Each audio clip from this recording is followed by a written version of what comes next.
નમસ્કાર, GT9 Gujarat news ચેનલમાં આપનું હાર્દિક સ્વાગત છે। આવો જોઈએ આજના તાજા સમાચાર વાવથરાથી। સંદેશ અમારો, સમય તમારો। GT9 ગુજરાત ન્યૂઝ ચેનલને શેર કરો, સબસ્ક્રાઇબ કરો ને કમેન્ટ કરો।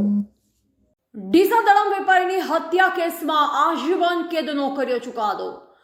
થરાદ સેશન કોર્ટે ડીસાના દાડમ વેપારી સંતોષ ઉર્ફે સંજયભાઈ માળીની હત્યા કેસમાં આરોપી કિરણ ઠાકોર અને રમેશ નાનજીને આજીવન કેદ અને રૂપિયા 1.5 લાખ દંડની સજા ફટકારી છે।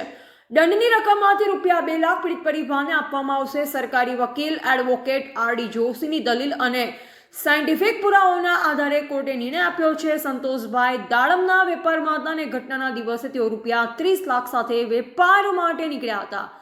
બીજા દિવસે તેમની લાશ મુખ્ય નર્મદા કેનાલમાંથી મળી આવી, જ્યારે કાર રાધનપુર 4 રસ્તા પાસે છોડેલી હાલતમાં મળી હતી।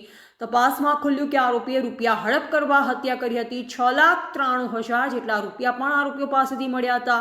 કોર્ટના ચુકાદાથી પીડિત પરિવાર અને વિસ્તારના લોકોમાં ન્યાય મળ્યાની લાગણી સાથે રાહત જોવા મળી છે।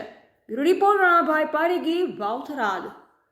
તેવી છે કે ડીસાના સંતોષભાઈ ઉર્ફે સંજયભાઈ માળી દાડમ લેવેકનો ધંધો કરતા હતા અને લાખણી, દિયોદર, વાવ અને થરાદના દાડમના ખેડૂતો સાથે મળી અને એમની સાથે દાડમ લેવાની અને દાડમના પૈસા ચૂકવવાના એવો એમનો ધંધો હતો।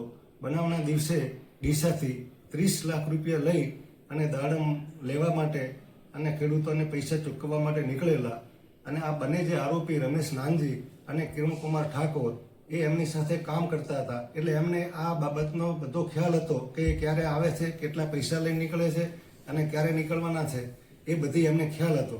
એટલે જ્યારે એ દિવસે નીકળ્યા એ દિવસે લાખણી અને છેલ્લે ધ્રાંડવ, દિયોદર તાલુકાના ધ્રાંડવ ગામે ગયેલા અને ધ્રાંડવથી એમના પછી રાત્રે 9 વાગ્યા પછી આ સંતોષકુમારનો કોન્ટેક્ટ થયેલો નહીં અને જ્યારે એમની પત્નીએ ફોન કર્યો ત્યારે એમણે કીધું હું અત્યારે ધ્રાંડવ છું અને એના પછી એમનો કોન્ટેક્ટ થયો નહીં। પરંતુ બીજા દિવસે એમની લાશ નર્મદા કેનાલમાંથી મળી આવેલી અને આ અંગેની ફરિયાદ હકીકત બીજા દિવસે મરનારના ભાઈએ થરાદ પોલીસ સ્ટેશનમાં આપેલી અને પોલીસે તપાસ કરેલી।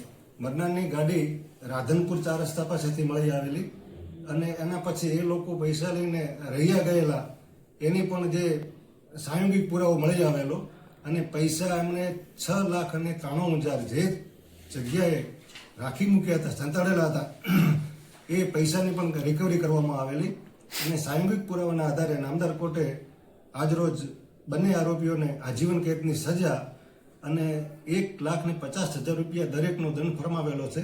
દંડ જો ભરે તો તે પૈકી 2 લાખ રૂપિયા મરનારની પત્ની અને બાળકોને સોંપવાનો નામદાર કોર્ટે હુકમ ફરમાવેલો છે।